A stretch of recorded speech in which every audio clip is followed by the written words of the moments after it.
Ek neem aan almal het dit geweet vir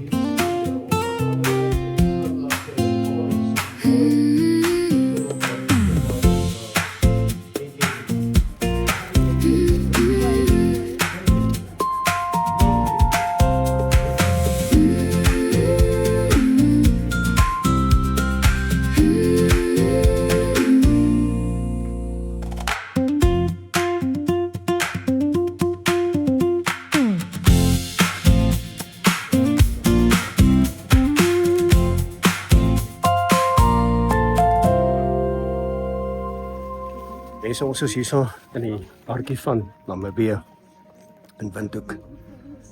En hier voor my is die see van Galilea, simbolies. En dis waar die posisie van Petrus herstel was. En Petrus het Yeshua 3 keer verloon in Johannes 21. Roep hy uit oor die see van Galilea.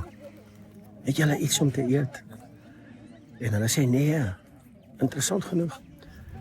Hulle was 200 L van die see af gewees. 200 L is profeties vir die 2 dae.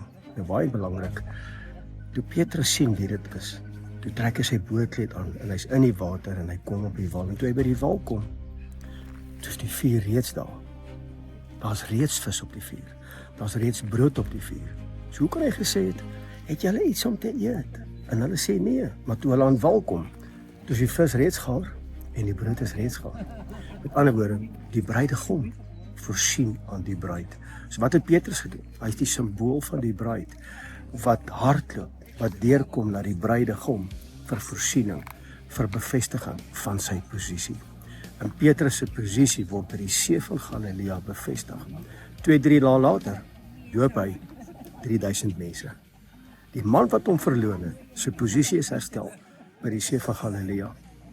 En hy bedien hulle met vis en hy bedien hulle met brood. Wat 'n enorme simboliek wat dit nie al betref nie.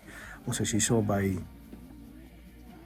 Windhoek oor die Shavuotfees.